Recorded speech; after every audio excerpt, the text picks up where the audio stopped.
Thank you so much for staying with us. This is Auntie Truphenah show. We repair broken souls. And now we are continuing with our discussion of trying to say, what should you do when life gives you a lemon? Should you just sit there and assume that it is done? Should you assume that this is the way I was born and I was not made to succeed? Now we are going to get to an answer to this as we continue talking to our guest today. Karibu sana. Thank you, Truphenah. Now we were talking about you were brought your parcel, Yeah. your boy, and then now you are thrown out by the other mama because she couldn't sustain both of you.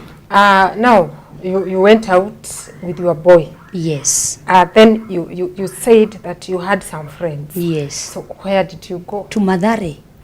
Na si Mathare North. Ile ingine. Mathare ya Muto. Yani I was a neighbor to Nairobi River. Ningetoka hivi naiona. Kukinyesha tunalaani Mungu. Kwani Mungu uoni mto itavunja ikuje kwa nyumba. Kukinyesha ni ile mpaka tukasuku tunainuliwa tukarai. Tustovu mapata tumebebwa juu. It was that hustling. Niko Mathare sasa. Nikiwa Mathare nikawa natafuta vibarua. Because I have a baby to take care of. And I have myself to take care of. Na saa hizo bado nimeokoka. Yesu ni Bwana. Nilikuwa tunavukia Mathare kabla Thika Road itengenezwe hapo Utalii Hotel. Kulikuwa na mto ilikuwa hapo imekata imeingia Muthaiga. So tulikuwa tunakata tunaingia Muthaiga. Tukiingia Muthaiga tunaenda huko kwa Masonko na uwezi ukagonga gate ya watu umbwa zisifunguliwe. Unangoja kwa gate. Mdosi akitoka ndio unasimamisha gari. Unamuuliza boss, naweza fua? Kuna kazi yoyote? So kwingine unabahatika unapewa, unafua, kwingine unafieka, kwingine unafagilishwa nje, kwingine unafanya general. Nilikuwa na mbeba kwa mgongo. Nikienda nikipata job ya kufua na kakalisha pale. Nikikakalisha pale na labda akakula jana kanalia. Na how old was she? By then he was approaching 2 years. Sasa kalikuwa bado kadogo. So I used to naenda nafua kama ama nafieka nafanya general cleaning kwa wa dos wa Muthaiga na runda huko napewa 200, napewa 100, napewa 150 inategemea na mtu. Alafu sasa shika njia tena tunarudi Mathare. And I hustled like that. By then I was so bitter with God and life. Generally. Because you had said that you still believed in God. Yes. But I am seeing you a very bitter person. And I believe that time you are just complaining to God. And you are believing that you are going through a punishment. Yes. Yet God is alive.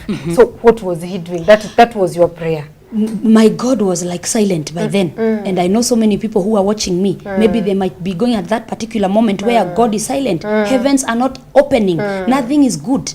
So I was feeling so bad because since I was young, I have been there in the ministry because I started my ministry when I was 7 years old. I have been there in the church. I have been living righteous life. I have been well. Then Mungu amekuja, all of a sudden ni kama amenisahau, ni kama amenitupa. And I was so bitter with God. But I was going to church. Nikiwa naenda kanisani hivyo nikaingia kanisa moja na I remember one day sijui vile kulienda nikajipata like there was nobody to lead the service na I was there and since I had the ministry in me nikachukua microphone. I found myself leading praise and worship and then the pastor was like, who is that? Then I was taken to the office na akasema from today you'll be working in the church. That now when I changed my job, I stopped washing clothes, I stopped being a house girl, I stopped doing those jobs na nikaingia kanisani. Now I started leading praise and worship. Umepata job ya church at least. Life has changed. At least. And I was still hustling because there was no salary. Nile unategemea the tips zenye unapewa na kanisa and all that. You are not under salary but at least sasa maisha imeanza kuwa mzuri kidogo. Hata nikahama Mathare. Nikapanda hapo juu. Ukaenda wapi? Ni kama kuhama Muthaiga uende Runda. Sasa nikaenda Huruma. That was my loving tone by then. My God, it was Kileleshwa. Because you have alafu ni nyumba ya mawe na iko na stima bwana. Hata kama ni karumu kamoja but ilikuwa ni nyumba ya mawe iko na kastima for the first time. So I felt at least relieved somehow. So I used to carry my boy, go to church, morning devotion, tunaka lunch hour, tunaka revival meetings kama ziko, tunarudi home. And that's how now I started working now like full-time minister. I started like full-time ministry. And by then now I'm hustling up and down, but come to 2009, there's this lady that now it's my mentor, Dr. Natasha. She's a young lady like I am. She's a youth. And she came to our church. I was interpreting for her and we connected. I said, God, why don't I preach like this lady? You called me at a tender age. Why don't I look like this lady? And I started admiring her. And I started communicating with her. And I told her, I wish you become my mother. I wish you mentor me, because I have no mentor who have mentored me. I've been ministering for the last 8 years under people, but they are not mentoring me. All they are interested in, it's a gift that I have, but they don't care about me. So she told me, it's okay. That is 2009. 2010, I felt no, enough is enough. I wrote a letter. I resigned because I was a full-time minister in the church, the one that I was going there by that particular moment, Nairobi Center. I wrote a letter and I resigned. It was not easy, because you can imagine, you are the associate pastor, you are the administrator of the church, you are the praise and worship leader, you are the pillar. So it wasn't easy. He couldn't release me that easy, but I had to go. The grace was over. So I went home and I prayed. I told God, now I would need the direction. I fasted, I prayed, and God told me, talk to Dr. Natasha. I went to her and told her, now I'm ready. I am ready now to face the world. And she told me, I will mentor you. As long as you are teachable, you are submissive, you are my daughter. She prayed for me, she blessed me. And by then, immediately, she sent me out. She sent me to South Africa, she sent me to Tanzania. Now, let me hear again. The person who was in Mathare, and Kibera. Yes. Washing people's clothes. Yes. Now you have started going to South Africa. Yes. It's unbelievable. It is unbelievable. I didn't have even a passport. She's the one did everything. I got the passport and she helped me out. For a whole year, she sent me country by country, country by country. Within a year, I had shifted from Huruma now, na nimekuja upande wa Thika Road. Hey. At least in a nest. In a span of 1 year. Yes. Things have changed. Things have changed. There is a message that I'm trying to get, and also our viewer can note this, that even the time that you have problems, what your heart can get to do it. Yes. Instead of idling around and saying that life has given you the worst. Yeah. Like, for example, this time you are washing people's clothes. You are there and you are doing it with passion. A lot of it. So there is no need to go to steal. There is no need to go to Koinange because there is no job. That's Actually, true. there is a job. Yes. And even if you get 50 bob, even if you are hustling too much, there is still hope. Yes. Better will come. Yes. Because now, a person who was there in slums, now you are in South Africa preaching. Preaching the gospel and preaching it very hot. Yeah, actually you have to, because at least you know where you are come from. Kisasi. Nilikuwa naambia the devil, you are a liar and I'm going to revenge. So I was preaching like a dying prophet. You know, a dying prophet. A dying prophet is the one who knows I'm dying now. So I'll never preach again. Let me preach my all. So I was preaching like I will never preach again. And God lifted me and He connected me now, because I'm connected for a whole year. Umefunguliwa milango. So I started connecting myself and with the world. Yeah, and for now I have traveled over 20 countries. What? Over 20 nations. Wow. Preaching the gospel. And by then I shifted. I thank God He has blessed me with my own house. He has given me cars. My son is going to the best schools.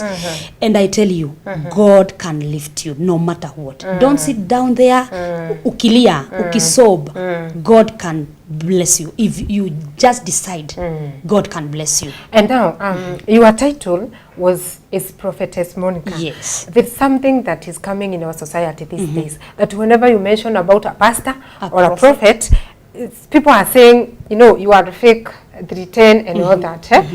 So there are still prophets, or prophets are real.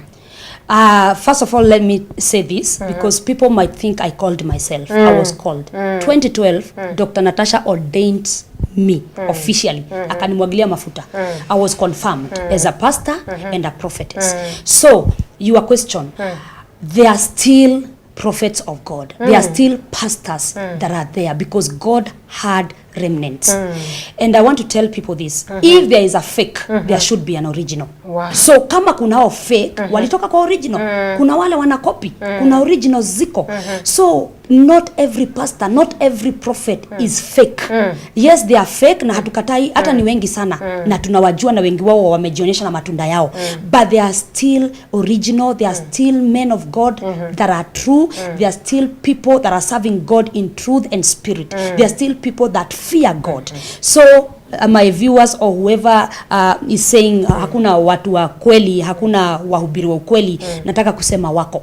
And I'm one of them. And I'm proud to say so. And I'm not afraid to say so.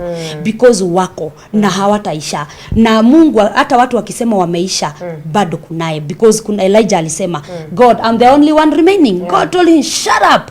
There are other. They are still a remnant. They are still a remnant. So we are there. And now, this pretty prophetess Monica.